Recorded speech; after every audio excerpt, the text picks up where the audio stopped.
And this is going to closely go along with the theme of our new documentary, The Cosmic Secret. So this will give you a little bit of a preview.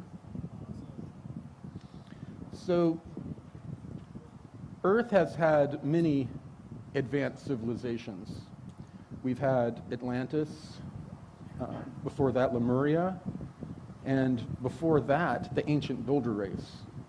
So little is known about the ancient builder race because they found ancient structures but no writing and no type of history. It's like the timeline has been erased of all information related to the ancient builder race. Now, I think we've all heard of these out-of-place artifacts. I've talked to the Anshar about this, and some of these could very well be artifacts that came from their timeline when they traveled into our past millions of years and began to grow a civilization with very little technology. They had to, for the most part, start over again. So some of these artifacts, the ages that they found them in rock and sediment, 40 million years old, 2.8 billion years old. So what the Anshar, at some point in their timeline, in our future, we don't know when, they noticed some weird anomalies occurring. A Mandela effect phenomenon started occurring, and they were able to pinpoint it to 17 million years in their past. So they took a small group, sent them 17 million years into their past, and that small group became the Anshar that I met, that there are millions of them now. And they developed technology, and they've spent the entire last 17 million years or so manicuring the timeline, fighting against the reptilians who are fighting for a completely different timeline. And the Anshar also have a lot of, they observe humans and other humans that have come from other planets that were transplanted onto this planet for a time as refugees. They chronicled everything, and they chronicled all of these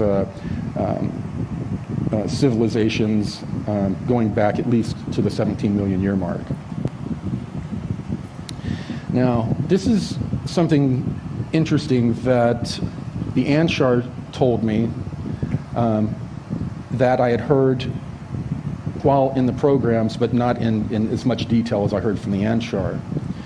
The reptilians claimed that they evolved here on Earth from dinosaurs, and that there was a major experiment underway for the development of a reptilian and a hybrid mammalian type of species.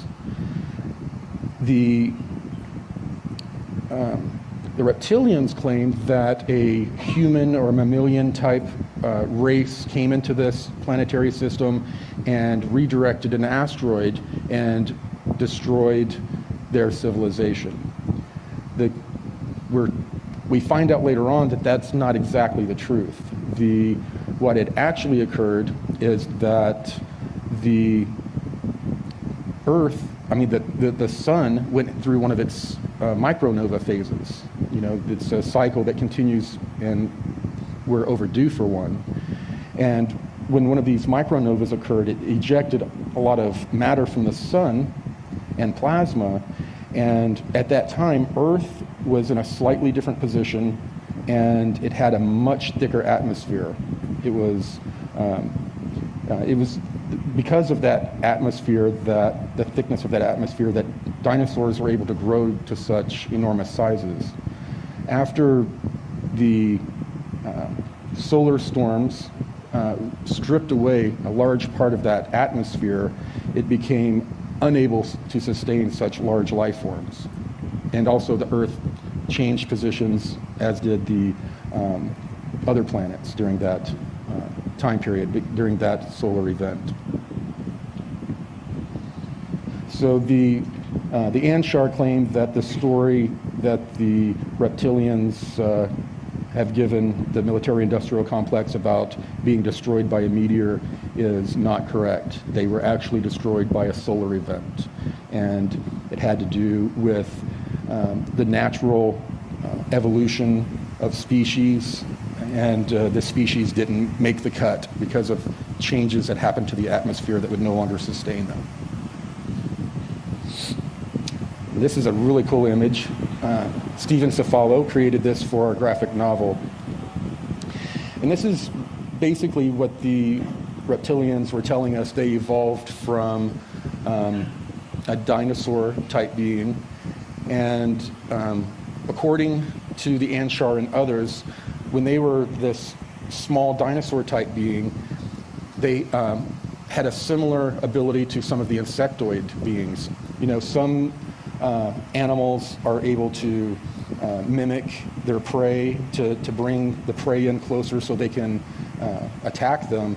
They did a very similar thing, but they were playing with the minds of their prey. They were making the prey see a mate or a food source, and the prey would run to the reptilian being, the proto-reptilian being, and they would, consume the prey. As they evolved, so did this ability. And they've slowly developed the ability to be able to manipulate the consciousness of people around them to make them see what they want them to see. Very similar to when they were developing from a proto-species. And the insectoids developed very similar abilities. And they were just innate abilities that kept evolving along with them over time.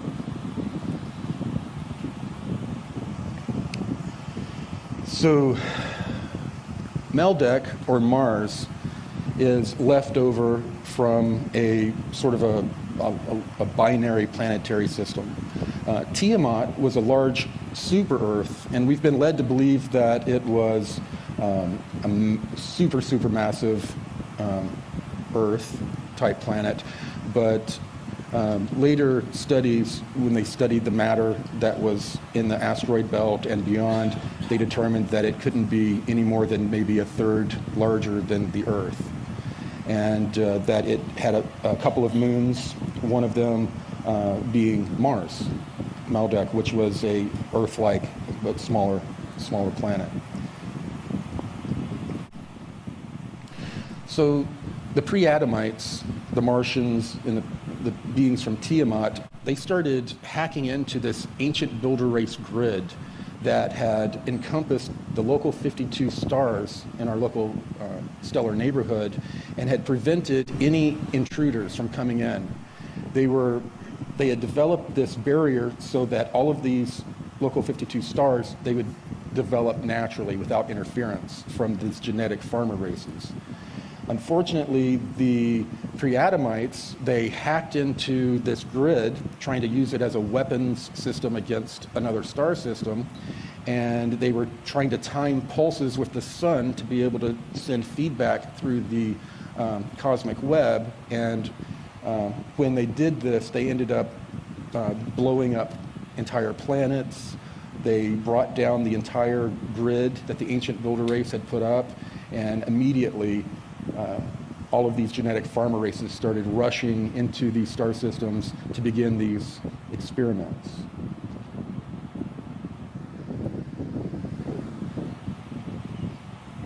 So Tiamat is destroyed, and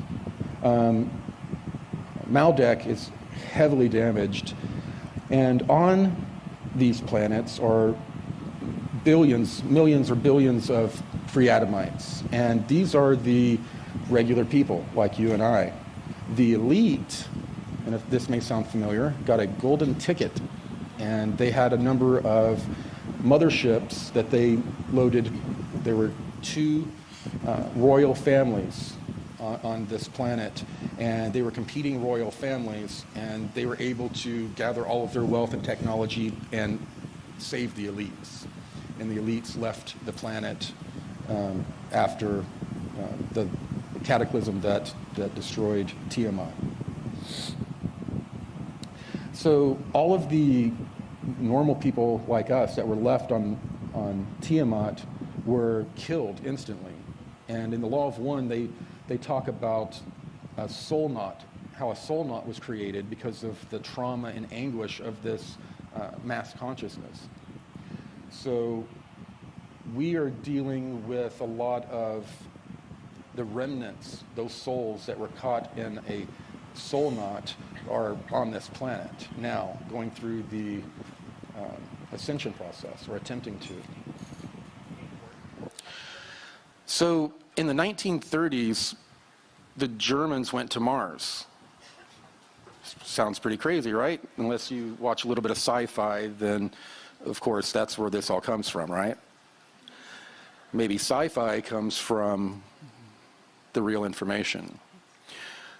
Germans had built electrogravitic craft and had flown them to the moon and had flown them to Mars. They had accidents on Mars, lost a large number of their astronauts, but they were looking for a place to build a base, and they were trying to figure out, what they were going to do for a staging area while they were building this base, and they found some old pre-Adamite structures that were heavily damaged.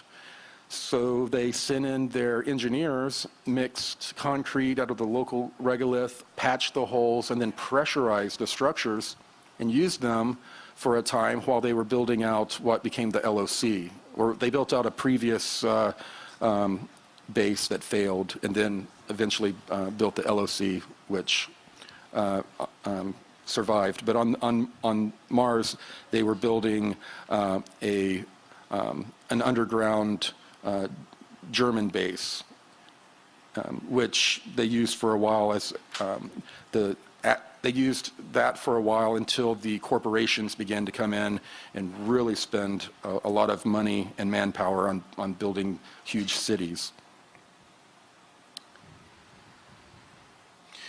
And of course, the Germans were the first to notice that there were pyramids on Mars, and that they matched very closely to the pyramids on Earth, and that to them confirmed that the gods that they worshipped did indeed come from Mars, as their ancient lore had described. So the genetic farmer races began to come in, and in each star system they were doing experiments on the human type beings, on animals, on ocean life, on plants. It was a whole new area for them. They had genetic stock that had been developing for millions, if not billions of years without them having access to it. So it was a genetic stock that was highly coveted. So they came in and began experiments, 22 just on humans here on Earth, and they formed this ET Super Federation to be able to manage all of these projects and do it in a peaceful way. Here's another one. So there were 22 genetic programs. Like I said, they were very excited to get access to the 52 stars in our local stellar neighborhood, because it had developed on its own. And when they come into a new star system, they begin to develop and manipulate the genetics as well as the consciousness. As we've spoken, especially in Above Majestic, the two major components are consciousness ascending or expanding and evolving at the same time that the genetics evolve. And they try to find a balance. And as they edit and change our genetics, then they would send in a new religion or a new belief system that would affect the consciousness in a way to, in their opinion, get it closer to the progress of the genes. And, you know, there's a spiritual and a cosmic component. What's beeping? Okay, so an Operation Starseed began. All of these different higher density beings wanted to help the ascension process, and on planets like Earth, it was pretty stagnant. We had that soul knot. We had all of these, you know, once pre-Adamite beings that are now incarnated here, and there's a lot of trauma that they couldn't break through. So a lot of starseeds started to come here. Just the higher consciousness vibration of a starseed, by its very nature, raises the vibration of the consciousness around it. So a lot of starseeds are here just to be, to exist, to bring the love vibration, to raise the vibration for the rest of the mass consciousness so they can break free of this soul knot by the end of this next cycle. Yeah.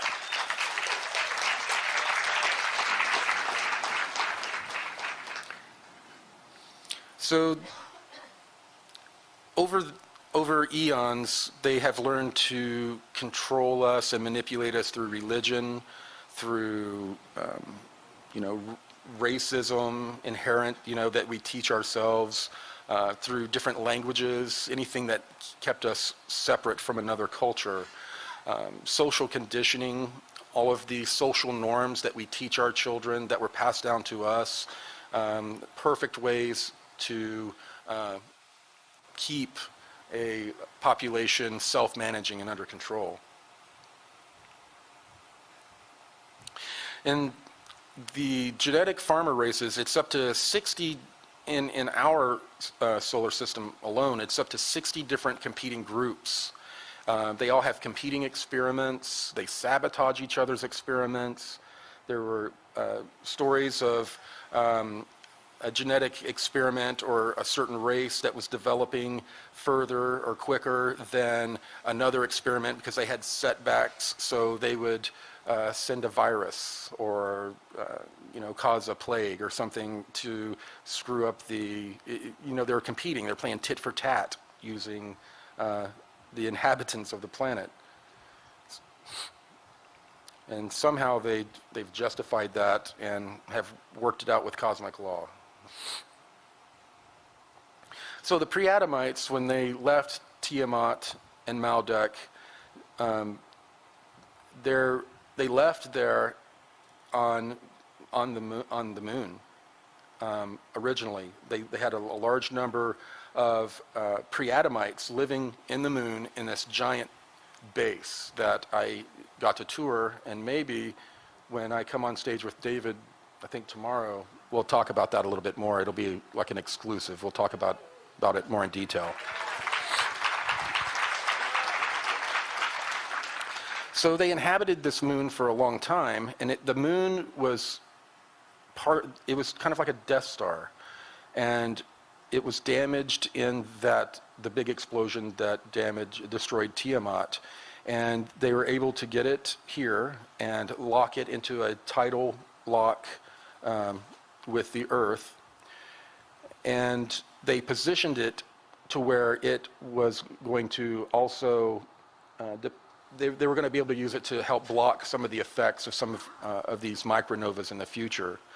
And while they were still inhabiting this Death Star type moon, one of these solar events happened, and they had moved most of their people down to Earth, and they had a skeleton crew basically on the moon, and the moon got hit with a direct hit from a bunch of ejecta from the moon. So the remaining moon tech was destroyed, and when I'll talk more about it tomorrow, when I was taken on the tour, they were repairing a lot of it. They had huge sphere type rooms that had looked like gold mirrors all around, like arrays of gold mirrors that pointed to the center of the room, and then suspended in the center of the room was some sort of node that was collecting energy and passing it down corridors towards the center of the moon. But all of that had been destroyed in the last catastrophe. Everything, a major shock wave hit the moon and shattered everything. All of the technology was shattered. The bodies of the pre-Adamites that they found on the moon, their organs and bones had been shattered from a giant concussion wave. And of course, the remnants in 3 of their last motherships crashed in Antarctica, and jokingly they call them the Nina, the Pinta, and the Santa Maria. And there's actually a reason for that tie-in. So these 3 ships crash landed. They were damaged because of the electromagnetic pulses and fields. The technology was damaged. They crashed close to one of their settlements in Antarctica, and they began to cannibalize the technology and materials from their ships to build Atlantis. And at that point, they began to go into serious competition with another power, a more peaceful power, I'm told, that was on the planet, and they began to go into competition with Lemuria, we'll call it, and began playing around with genes from all of these different human groups that were being developed by the ancient the genetic farmer races, which didn't make them very happy and caused them problems later. And they were also doing a lot of experiments with geothermal energy, but doing it in not very careful ways. They were causing massive earthquakes, and they were playing with the weather. A lot of the same things that we're doing now, actually. So that cataclysm occurred 50, 60,000 years ago, the one that brought them off of the moon onto Earth. And then they developed, over the next 60,000 years or so, Atlantis. They developed it extensively. And then about 11,800 years ago, there was another solar event which caused a pole shift and a flood. And this was the flood of Noah. And Atlantis was completely destroyed because of the pole shift. It caused a major tidal wave that rushed over the land and flash froze. You can find pictures online of actual giant waves that are frozen. So this actually does happen. Waves can flash freeze. So could the God's message to Noah, could that have actually been these genetic farmer races? I don't know. Could it have been them wanting to preserve their various experiments? So they had, in some areas, they brought people like the Hopi below ground, and in other areas they built arks or went into caves, other cave systems. This could be why there is a global myth of the flood and survivors who also protected animals.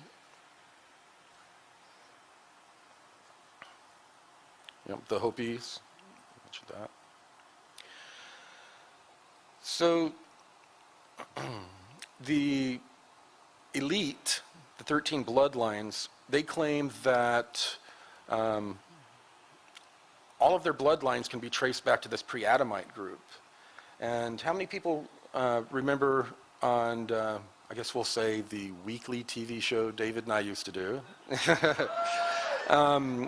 When I described being, I was taken to Antarctica, and the Anshar and the Asian-looking group took me into an underground, to a library under the ice, and they wanted me to witness them removing metallic scrolls. And they were removing those metallic scrolls before the expedition, the human expedition, had gotten to them, because it was a history of bloodlines.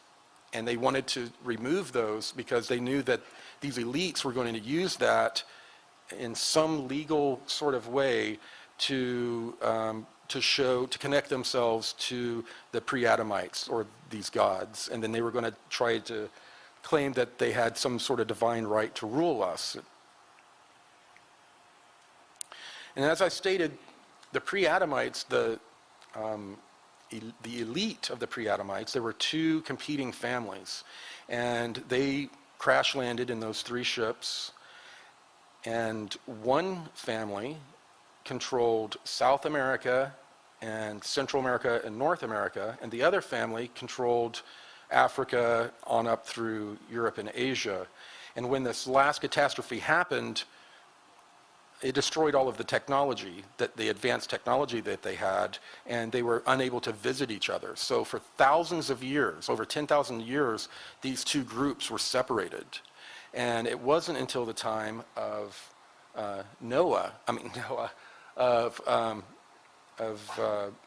when America was discovered that, or supposedly discovered, that these two families came back into communication and began to open relations again. So the SSP, the Secret Space Program, and the people before the programs that developed the programs, they received electrogravitics. They received a catalog, I believe called the Yellow Book, is a holographic document that was the history of the cosmos. And they learned how to develop quantum correlated communication devices, to where quantum entanglement was used with isotopes, to where they could communicate no matter where they were in space and time. They could communicate with no distortion. And the 20 and back program came from a Nordic race that had used a similar program in many star systems to help the indigenous people fight back against the reptilians and this AI presence that they are fighting. So the 20 years has something to do with the orbits of like Jupiter and Saturn. It has something to do with some sort of loop that it creates in our star system. In other star systems, they may have 15 in backs or 30 in backs because of the harmonics of the temporal harmonics of their star system.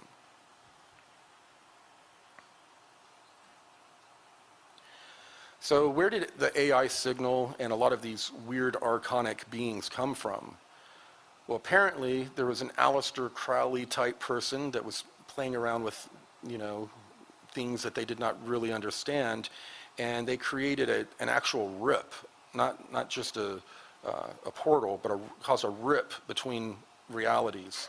And when that occurred, this electromagnetic intelligence, mass consciousness intelligence, bled through from another reality into ours.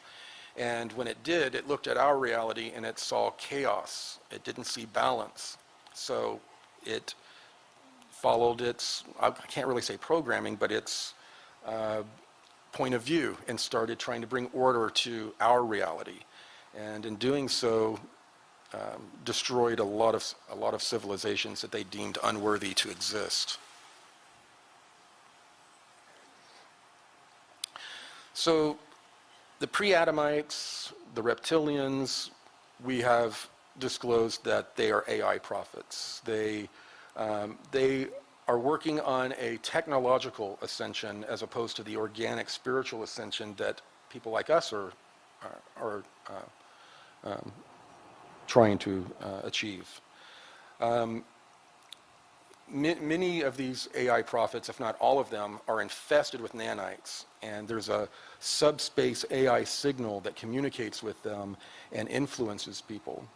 They can, even if people don't have nanites in them, this AI influence can kind of piggyback onto our electromagnetic fields of our bodies and begin to manipulate us, try to affect our mood, our way of thinking, but not control us in the way that they control beings that are infested with these nanites. Of course, interesting, the number of the beast is tied to, the barcodes, and those in turn are tied to these microchips that people are, that they're trying to promote people to have more and more. And David Wilcock, when I was, describing all of this cosmic history to him and talking about the role of this so-called AI God, he said that he thought it was it was the Lucifer force, or the yang to the yin, I guess you could say, the negative balancing force that is used to cause enough stress for evolution to occur, as if there was not enough.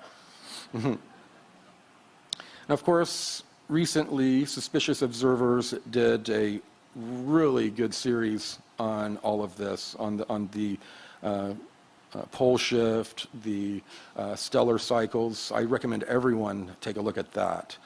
And what spawned them to do this was there was a CIA document that was released, a more full version, and it talked about a pole shift occurring, supersonic winds going around the planet, complete disaster, and that they based that off of what they knew about the dynamics of the planet back then. Now they know that if the planet spins, that the wind systems are more locked in. They're not going to just spin around, like they had postulated back then. And so this was definitely a worst case scenario, and it's all of the experts in the programs didn't think it was going to be anywhere near as bad as this, which thank God, because no one would survive.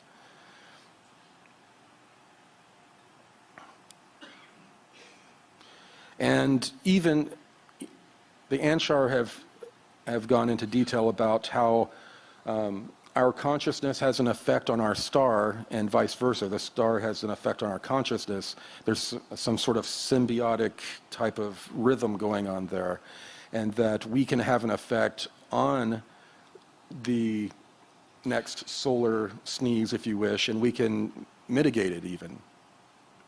Or if we need to have a really bad experience, we can allow that to happen as well. So there's a galactic superwave that everyone's heard about, and a lot of the scientists in the programs, they just saw it as a big dust wave that was coming towards us. They sent some of our advanced craft out to study this wave, and the people in the craft, when they got close to this wave to start getting telemetry to study it, they started having weird things. Some of the real positive Zen type people started just blissing out, and just about everyone else, the negative people, they were attacking each other, going after, starting fights with their superiors. It was utter chaos, and they were able to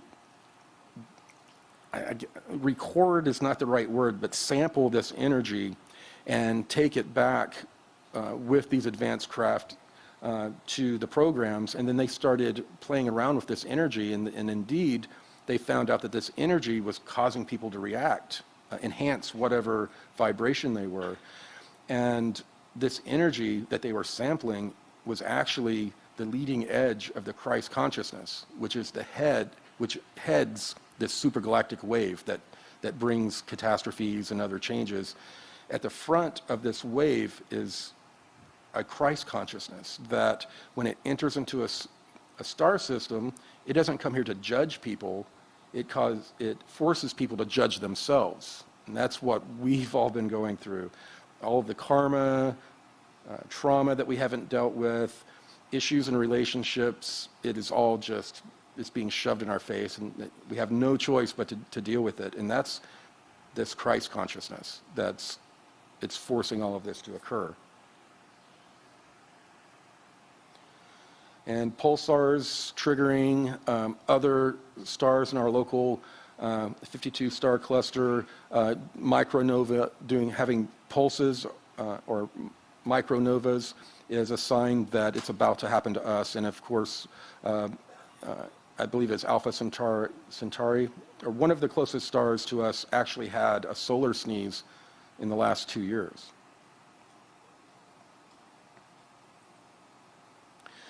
So pretty much, I think everyone who has watched what has happened in the community over the last year can realize that everyone is self-identifying. You cannot hide who you are. No one can hide who they are right now, no matter how hard they try. All of the negative groups, all of their tactics also that they used to use to bring down people like us, those tactics aren't working anymore. They're in a panic. Well, this Christ consciousness is forcing all of us to self-identify, and the negative people can no longer hide it. We see them for what they are. So when this solar flash does occur, it's not going to be just this giant shell uniformly leaving and expanding from the sun. It's kind of clumpy. You know, different areas, matter clumps up. A lot of it's going to be in the equatorial plane. A lot of the debris, but there are areas that will be open to where, if the Earth happens to be in this area, when the explosion happens, all of the debris would miss. We would just have to deal with the electromagnetic fields. So that's kind of the giant clock that's occurring, and our consciousness is kind of interacting with that clock. And if we meditate in the right way and we develop in the right way, maybe our mass consciousness can make sure we're in a nice open area and not catch a direct hit from the solar ejecta. Of course, the secret space program and other programs were developed on a concept called continuity of species. If one of these big events occurred, they sent a craft to the moon and Mars, and they found this glass from the sun, and they proved that it happens in cycles and that we were overdue. Immediately, they went to every country in the world and secretly negotiated with them. If you give us like 5% of your GDP, we will develop underground bases, cities, that you can put a percentage of your population in during this cataclysm. Of course, the elite people from your civilization. But not only that, we're going to build bases on other planets and moons in our solar system, just to increase the chances of the continuity of species. Oh, but one more thing, the closest 13 stars, we're going to set up colonies there as well. So if the sun completely novas and the entire solar system's destroyed, there will be continuity of species. So all of these countries agreed to it, started secretly giving large percentages of their GDP, and the secret space program was built out, and so were all of these underground cities. When they were trying to figure out exactly how bad this was going to be, and also they needed a little propaganda to feed these countries, to scare the crap out of them, to give more of their GDP. So they had people like Ed Dames do a remote viewing of the micronova event, and they call it the kill shot. And people, if you look up Ed Dames and kill shot, you can find the entire remote viewing, and it is basically, he is viewing a micronova, and the one that he put out was extremely devastating, and like I said, it motivated people to continue to give a lot of money secretly to this this hidden civilization that they've built. So after we have this large solar sneeze, we're going to lose all of our technology, but also all of the AI influence is going to be removed. This terrible, evil influence is going to be removed.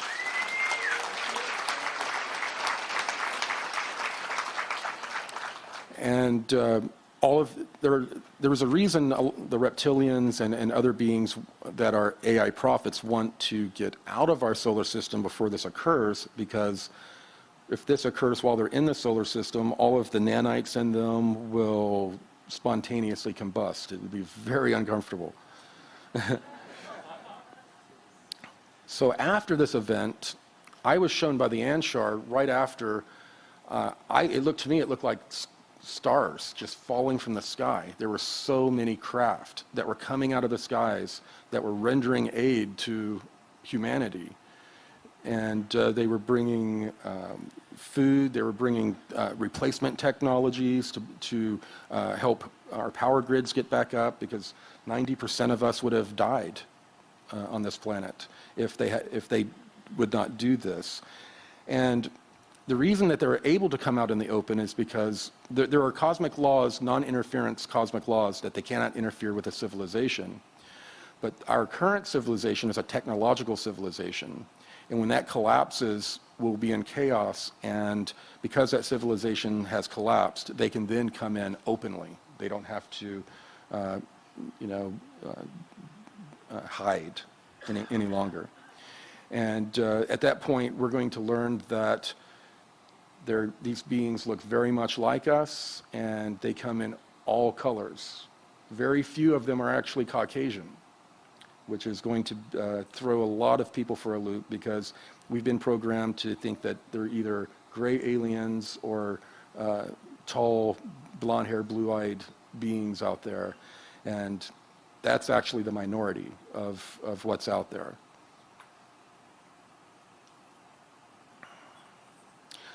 So, how many people wanted to live during the great revealing, the time of revelations, the crazy times? How many people wanted to?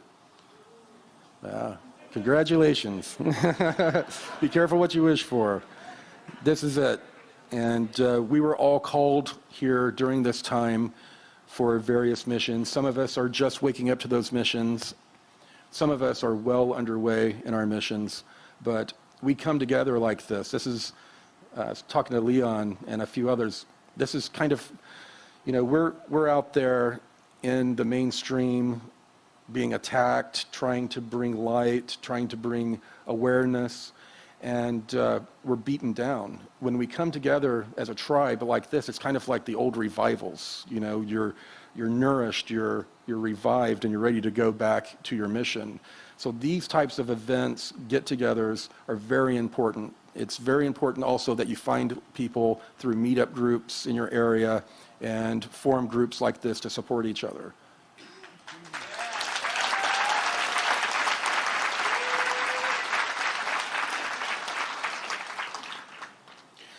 So some think that when ascension comes, it's going to be this magical experience where people start flying around on magic carpets and that type of thing. That's not what I was shown. I was shown that ascension is just an expansion of consciousness. Our consciousness expands, we become more connected. We become connected in a way that we can't even fathom right now. All of a sudden, we start understanding each other. We start seeing obvious solutions to problems, and we wonder why the heck we didn't do it before. It's so obvious. And we become connected and work in unison. War becomes more of a thing of the past. If you do have wars, it's usually with outside groups, not within your group. So it's going to be a development of consciousness, and I don't believe it's going to be a super magical experience in the way that some people do, but that's just my opinion. So the choice is ours: service to self or service to others. I think I know where everyone here stands. Mm-hmm. Well, almost everybody. There might be a person here or there. That's it. I was going to do a Q&A. Did we have someone? Well, actually, we will become a part of, to some degree, of like a super federation in the future. Right now, the universe is seen as a giant ascension machine. I've said before, the one infinite creator, became all of us, and now we're trying to become the one infinite creator again and bring all of those experiences back. Well, the beings that are a little bit further in the process, they believe they have a job, and that the job is to help everything return back to the one as soon as possible. And the best way to do that is to not let a species develop over eons on its own and hopefully ascend. It's acceptable for them to come in and help the ascension process to speed it up. But when they do so, they become karmically tied, and all of these cosmic laws ensue. Within these groups, they develop what we call cosmic laws, but it's basically laws within this group that determine how they do the experiments on the different planets, at which point the beings that are being experimented on get to find out about it and then take over their own experiment, and then join the wider community of going out there and helping others ascend and develop. So they have a completely different point of view than we do on it, and it is a messy process, especially when some of these groups are competing with each other.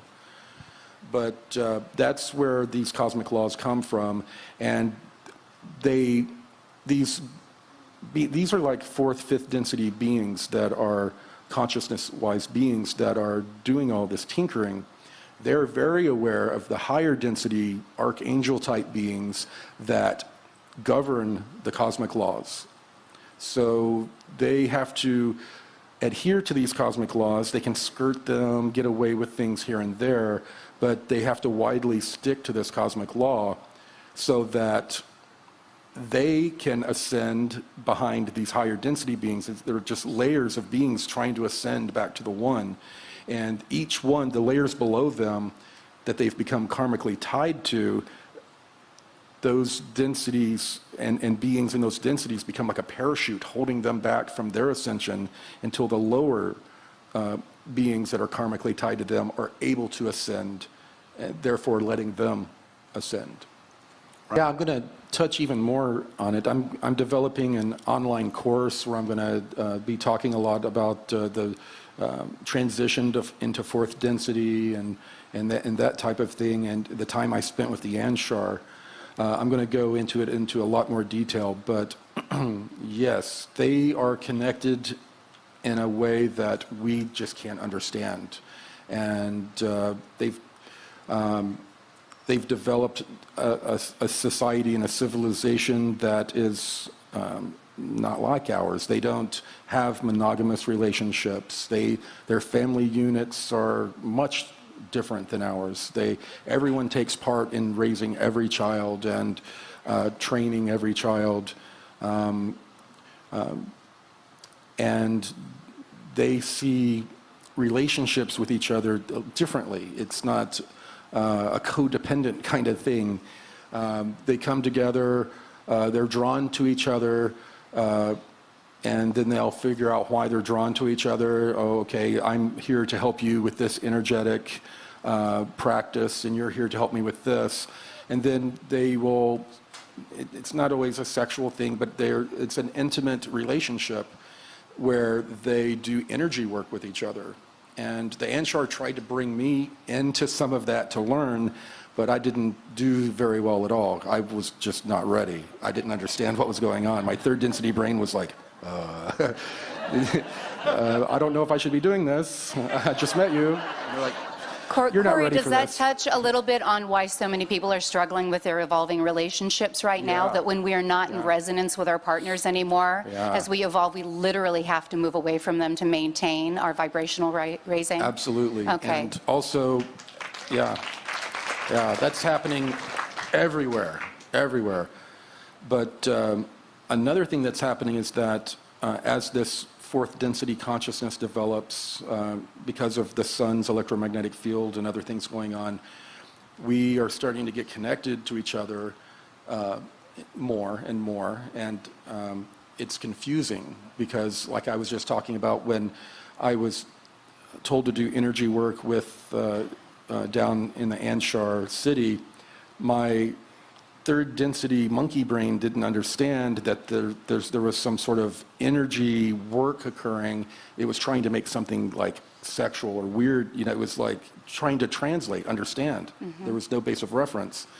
And so there's going to be a lot of confusion among people when they're all of a sudden, someone's been, married forever, and all of a sudden they're like connecting to these people in different ways, and they don't understand it, and they will probably pursue it in the wrong way. It's going to be a very confusing time. It's not going to be just a real smooth transition. The way many of us were raised in traditions that we were raised in, I've been very leery to talk about the 3 days I spent with the Anshar, all of the details, because it seems immoral to that type of programming that we've had. How do starseeds who are MK Ultra survivors and are targeted individuals love, forgive, and protect ourselves so we aren't bombarded all the time?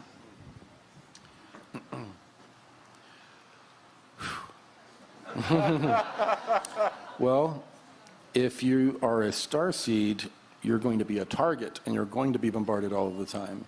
The main thing we can do is, everything from stay on high vibratory diets, stay around high vibratory people, or at least make sure you have access to them to help you keep your vibration up. Because when we're bringing our high vibration to the lower vibrational mainstream, it is leeching off of us. It is sucking our vibration down to theirs. At the same time, it's pulling theirs closer to ours. So we have to replenish that by having these types of gatherings. And also, like I said, make sure that you find like-minded people where you live.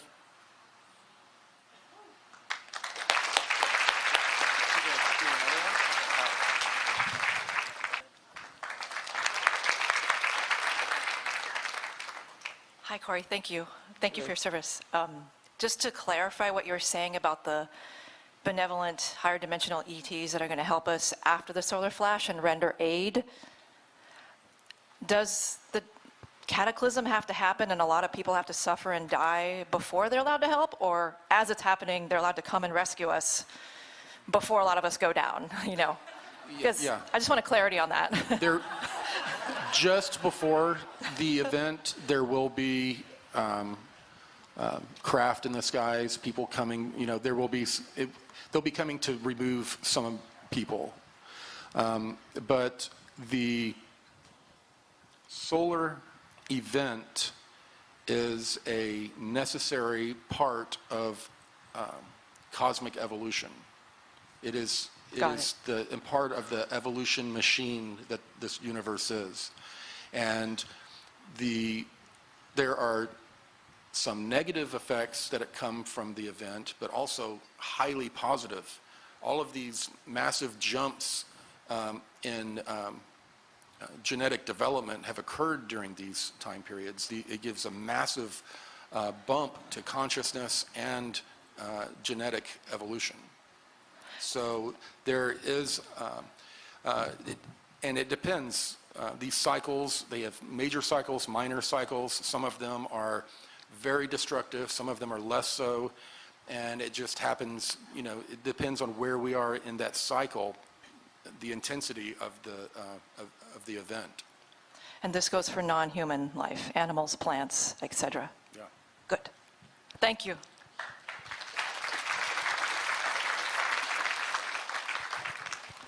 Well, I know that, genetics hold a ton of information that came up actually in an interview earlier today as well. So the Anshar don't tinker with DNA, but they do a lot of work reading DNA, and they do work with DNA in a sense of energetically working with DNA to affect people's vibrations, but they're not changing the codes in the DNA. That's just that's not part of the Anshar's agenda. but they are monitoring the genetic programs, as well as they are monitoring souls that are coming in, who are star seeds from which groups. They're cataloging all of that. Awesome. A being is benevolent or malevolent depending on our point of view. Their point of view, I mean, they see themselves as pretty much not really amoral. They see themselves as benevolent. They see themselves as helping promote the ascension of the universe. So they see themselves as being very positive, while us on this little planet being tinkered with would have a completely different perception of them. We'd see them as, interfering or invading. Thank you, Corey. I appreciate it. Thank you.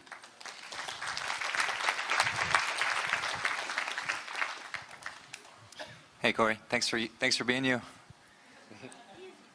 Just a quick question about the ancient builder race. So they were obviously a very powerful, advanced civilization if they were able to create a field that could keep out the geneticists for so long.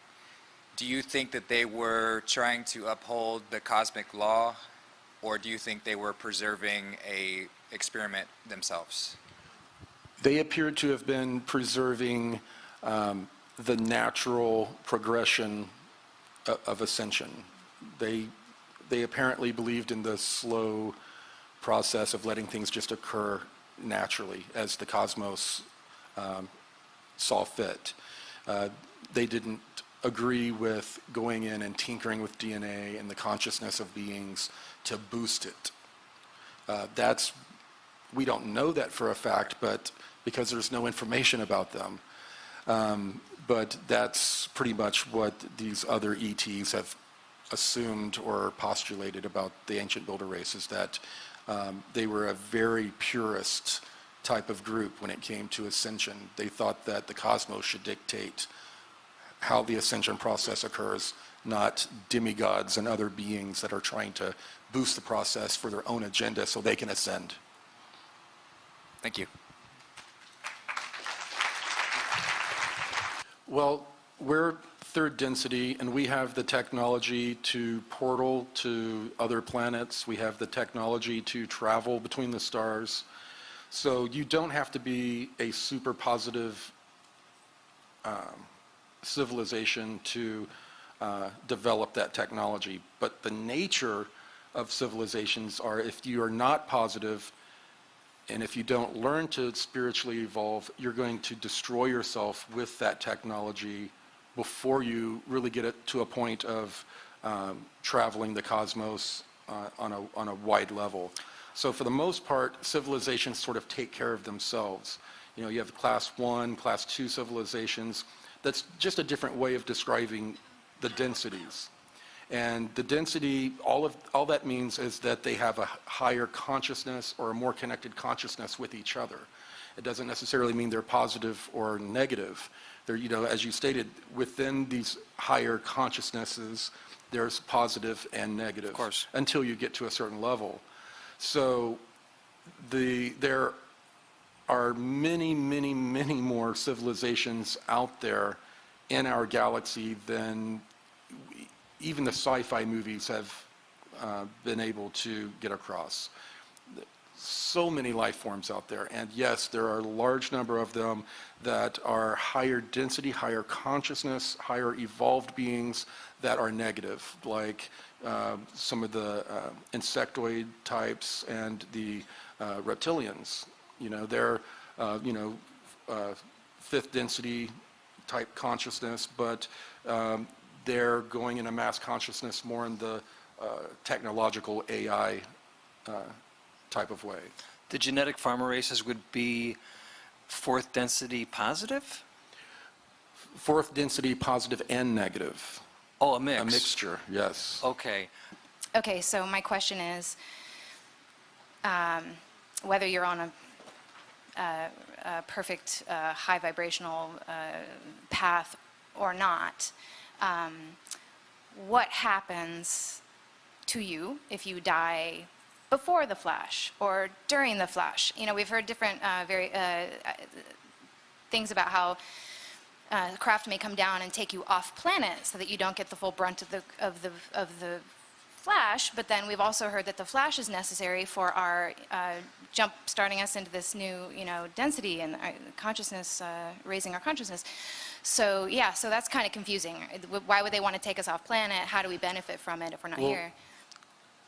All of the beings that were part of the soul knot from the catastrophe that killed the people from Tiamat, all of those beings are here, and they're going through this process of getting out of that trauma and trying to ascend.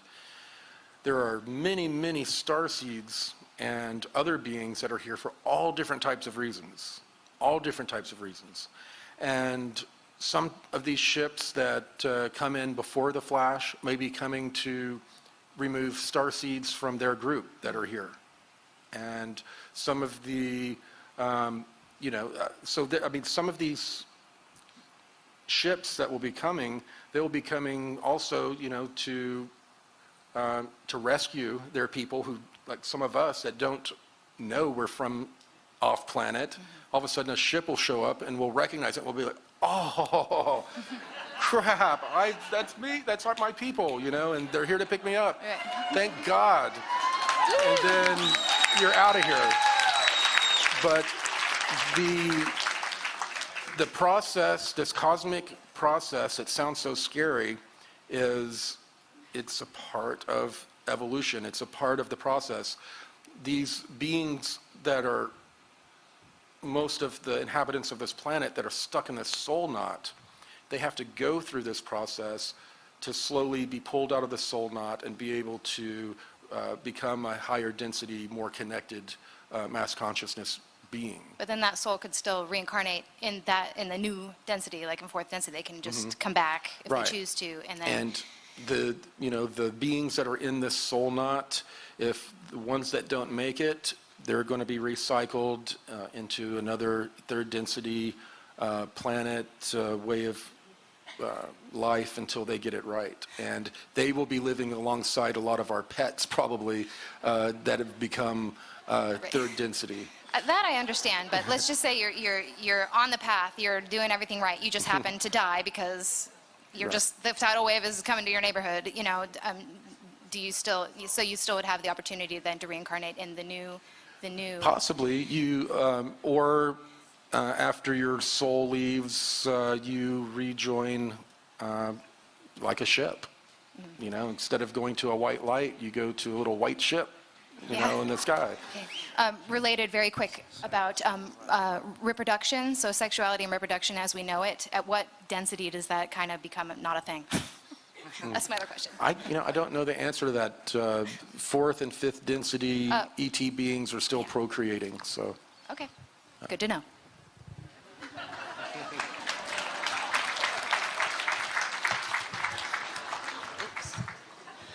Hello, Kari. Hello. Very nice to actually meet you. I travel from the other half of the earth, Where'd you come from? China. Awesome. Thank you. So my question is actually about the information or the leakage information in China. So we do get piece of information about here, there, some quote from Kari, some quote from David, but there's no systematic thing like how we can, even we don't get a full disclosure, but we do have your weekly show, we do have Edge of Wonders, we do have a lot of information that we can get actually. Blockage, from Facebook, from YouTube, we don't have Google, we don't have, full internet access. So my question is that, countries like China, which is a big deal in the world, how come, is it like fully controlled by the cabal that they are not giving any information out, or is a way that I don't know, they might protect the people there from, after the disclosure, people go nuts, that they cannot control the whole population? I think that as, a communist country, they're about controlling everything, including the information and perceptions and point of views of the people. So the last thing they want is for the people to expand their consciousness. So yeah, they're not going to want you to have access to much of the internet, and especially a lot of this spiritual knowledge that's coming out. I know that especially communist countries are very threatened by spirituality in general. Right, but I do get some information here and there, including some of your videos and stuff. Do you, or I mean, to your knowledge, are you aware of if there was any international organizations that is trying to give out some information, maybe not full, but... No, I'm not. I know that we were doing transcripts of my information, and we had people from China that were coming in and translating it, and I don't know how it was being dispersed in China. I really don't, but I know that there was an effort, a pretty decent number of translators that were very interested in receiving the information, translating it, and getting it into China. And I don't know how my information has been delivered in China, to be honest. I don't know how people are viewing this information, to be honest.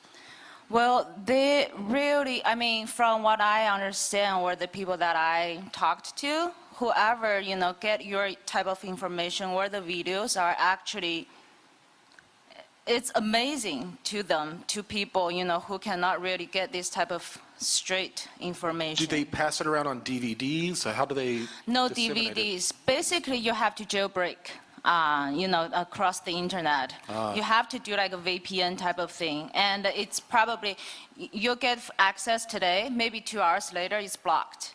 So they'll have to go around. So it's really amazing, how much of the information that we can actually get here in US.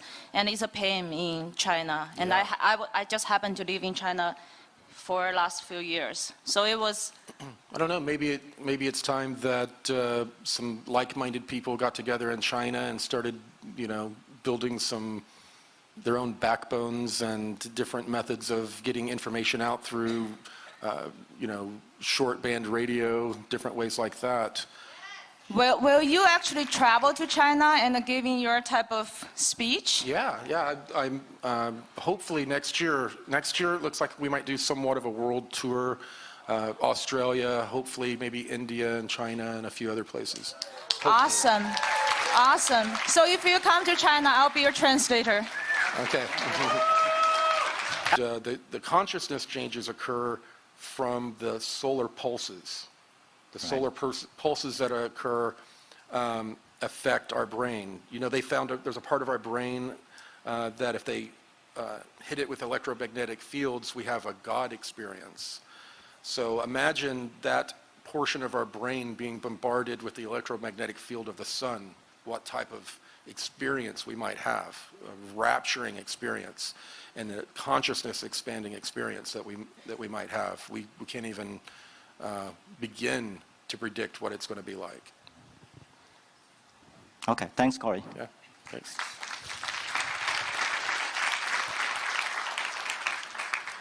The sun is basically a giant replicator. It's taking energy that's feeding into it from the cosmic web, and that energy is coming out and creating a plasma shell around it. And matter and energy are emanating through it. It's basically a portal.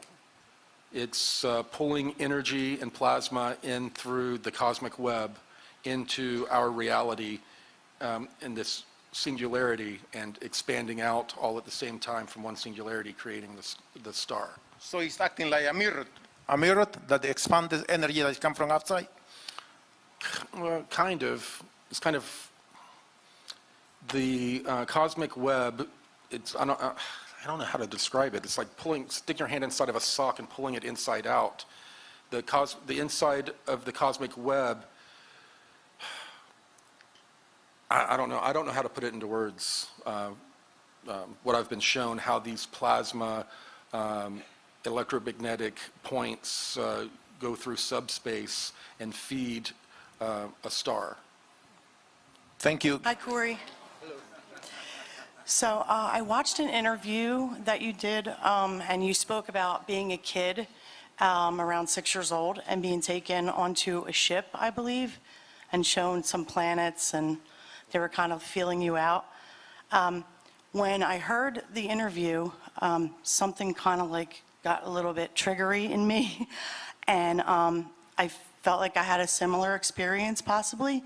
And also, when I was little, I know that I was visited by 3 beings like all the time, but I don't remember like any of it. Like I don't want to say any of it, obviously I remember something, but what is this forgetting? Like why do only a certain percentage of people remember this kind of stuff?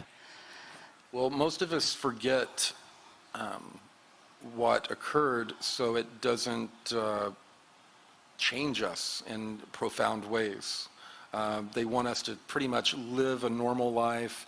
That's why some ETs will sneak in, take us, do experiments on us, erase all of the memory and put us back because they don't want to affect the natural progression of the experiment because, well, then we'll start talking about these, we'll all have connecting stories about a certain type of ET that looks the same, and then we'll come together and legitimize the story. So they have to have, we have to be ignorant of what's going on. Okay. Now, as far as what's interesting about the story that I told about being taken onto the craft with Nordic beings, I felt it was important to get that story out is because many people out there have had that experience. And you would not believe how many emails and contacts that I've had just from that one scene, that one little animated scene that depicted it. So many people have said they have memories, or just pieces of memories. We put together that whole scene basically from our different memories to help reconstruct exactly what fully occurred. But many people have little bits and pieces of that same type of scenario in their memories. Yeah, that's basically all I have is little bits and pieces where I went before I was like taken or whatever. Yeah. And like them being there, but not really anything specific. Like it's just kind of, so I guess it's just another distraction to keep us, if, you know, like in other words, what you were saying is that it kind of gets us off track. Well, and they don't really, I mean, us remembering, they don't, you know, who cares? They didn't, you know, we're just the experiment, you know. Right. They pull us out, get what information they need from us, find out what they need to find out, and then they put us back in the cage, you know, to play around with the other rats, you know. Right. They don't want the, you know, the rats to be worried about the hand that keeps reaching in the cage. Thank you very much. Yeah.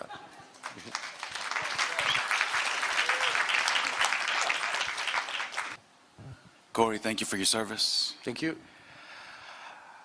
You're probably the only person who can, I guess, answer this.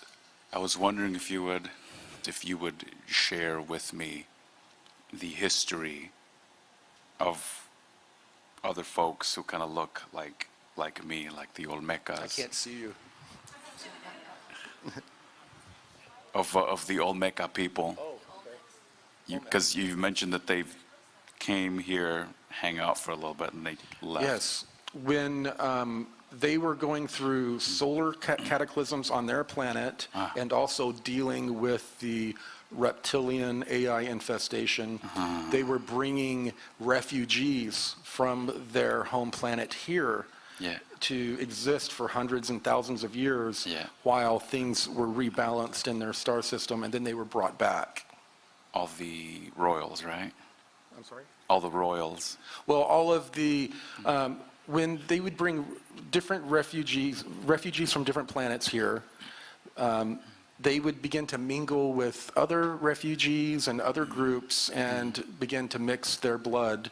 And often what would happen is at the end of a time when they're done being refugees, they would take the pure-blooded back to the planet so not to disrupt that genetic stock. And then the people that were left here, the remnants were left here, and they would carry on traditions and myths and history. Cool. Thank you.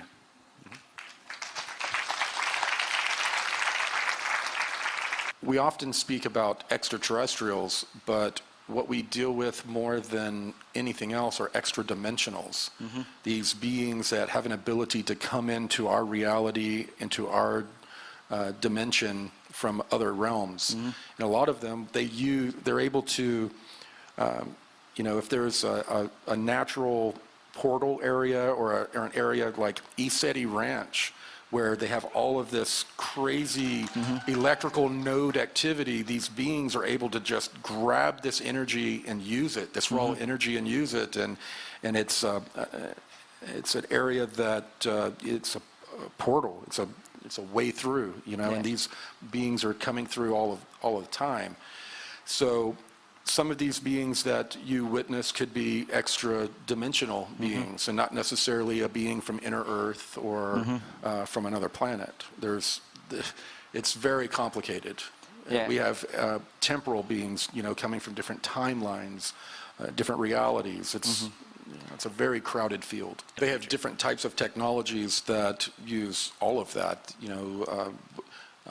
technologies that are like they have an antenna that reads every bioneural field around, and like in you, there are all these different bacteria, viruses, everything that make up who we are, and external like viruses or things like cancer, they have their own bioneural field, and they can the antenna will pick up that frequency, and they'll identify, oh, there are these different ailments in this person that are developing and will become a problem later. And then they have a broadcasting antenna that puts out a null wave that just shuts off these diseases.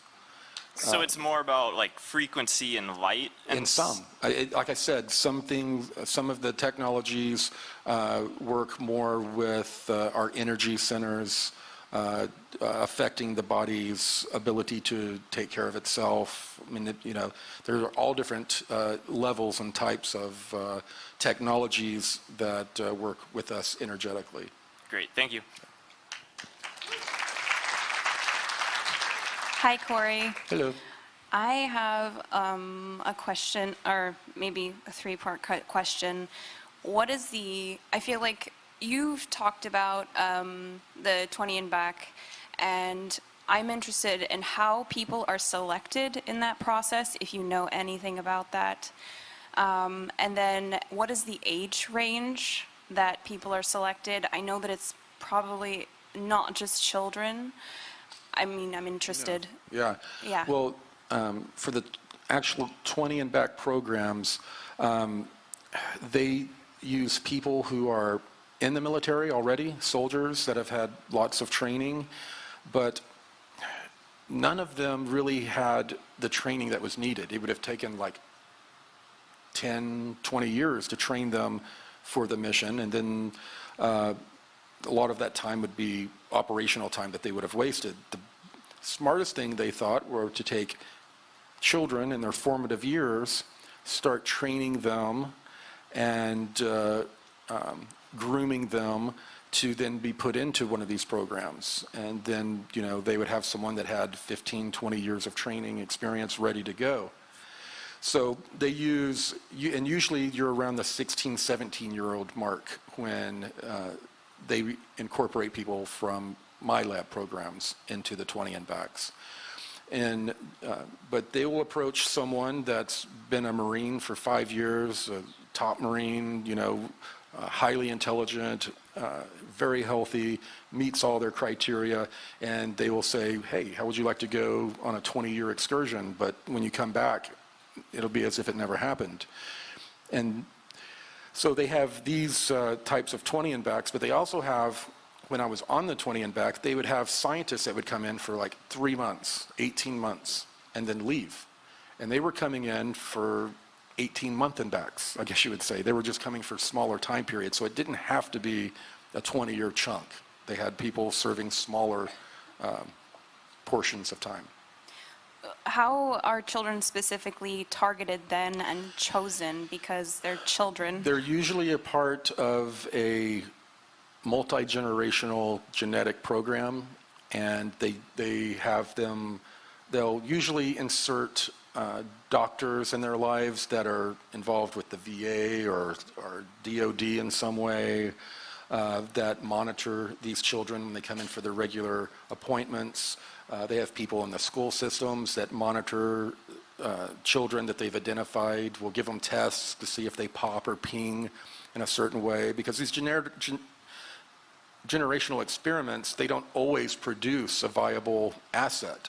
Sometimes they will have like 10 families and that they are part of this program, and after 3 or 4 generations, they may have one viable child that comes out with abilities, or none.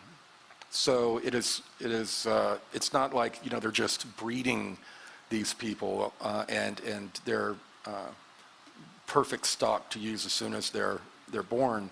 They're creating a breeding stock that they then have to go in and test and find the people who, you know, the genes dominant instead of recessive when it comes to intuitive empath. So they have that ability. Is this an international thing, or is this just in the U.S.? Yeah. Are there specific locations targeted? Well, most of the countries that were contributing to the continuity of species had some sort of program where they were utilizing children for training and working with non-humans. Thank you. Mm-hmm. Hey, Corey. Hello. I had a more personal question, I guess. I was wanting to know, after reflecting back on your life as you remember it, if there's anything that you would maybe change, or if you look back at all the different experiences that you went through up until, like, I guess, choosing to help so many of us and help so many people, if there was anything that you regret, and if there was, maybe something you would change. Yeah, there's a lot of regrets. You're pretty much forced into situations, and especially when it came later on after the first 8 years or so, and we found out about the galactic slave trade. We were forced to participate in that, and we had no choice. Or the people that, some of the people that said that they wouldn't participate, they put in the cages with the people that they were supposed to be delivering to the ETs and just delivered them as well. So there was no choice. And I had to sit there and watch different beings be tortured while reading them, you know, for the intruder intercept and interrogation program. A lot of these were just people like us from different planets that were going through horrible things. So there was nothing I could do at the time, but you look back and there's a lot of guilt and that's involved. At any one of those points, would you have ever made a different decision and maybe gotten in the cage? If I had, I wouldn't be here. True. Doing what I'm doing now. Well, I certainly appreciate it. Yeah. Thanks.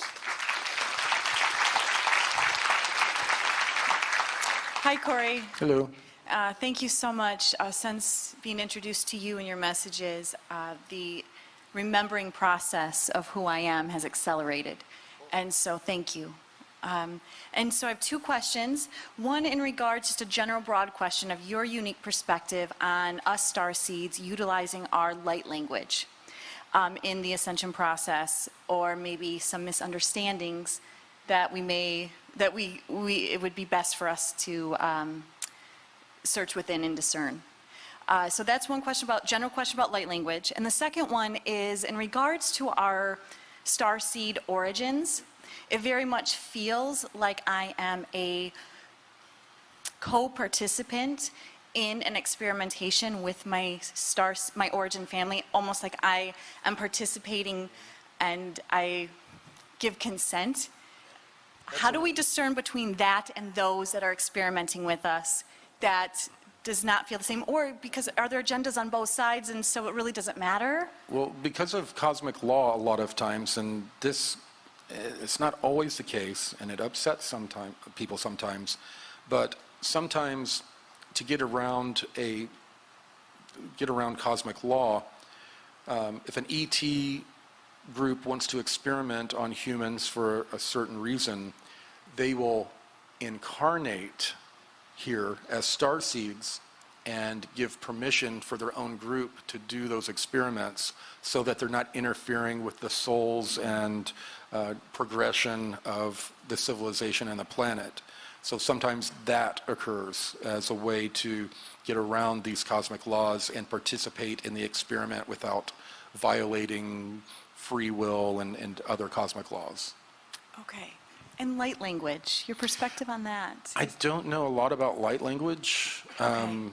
I've been exposed to divine languages through different religions, and I've seen how they're inspired and the meaning that they have to the people, but I really don't have a whole lot of information on light language. Okay, thank you so much. And Kόρεϊ, actually, you know, something that I actually had a quick question, something that you and I talked about in Cosmic Waves about your wife. I always assumed, I'm sure, because I've never heard you talk about this, that I always assumed, because you guys have been married for a long time, that your wife always knew all about you, and I was shocked by your answer, what you told me, and I thought this would be a good time for you to kind of talk about that. That she always knew about me? Yeah, well, I knew about your experience. Oh, no, she didn't. Yeah, because I was shocked, and I was like, I don't think you've ever said that before, and you were like, yeah, we should do something, so I thought it would be good for you to tell everybody about that. Yeah, she sort of found out when the first person that interviewed me was in our house interviewing me, and she was pacing around going, oh my God, what is this? Oh my God. And just prior to that, she had read the book, Break the Habit of Being Yourself, and she had this massive download. And she said that if she hadn't have read that book first and had this weird awakening, that before I was finished telling my story on the couch, she would have had the car packed with the kids and headed to Missouri, you know. I wasn't able to tell anyone any of that. I had a couple of friends that I would tell bits and pieces to, but, you know, Texas, you know, it's like the buckle of the Bible Belt. The minute I mentioned ETs, they would, you know, scream demons and all of that. So I couldn't tell anyone. There was no way. And it wasn't until, you know, maybe 6 months before I started shooting the weekly show with David that came out. And you guys have been married for like 20 years, right? About 27. 27. Yeah. I see, these are like things I don't think a lot of people knew, so I wanted to bring this up. So. We want to thank Kόρεϊ for being here. Thank you. It's amazing, absolutely amazing, right? Thank you. So thank you guys.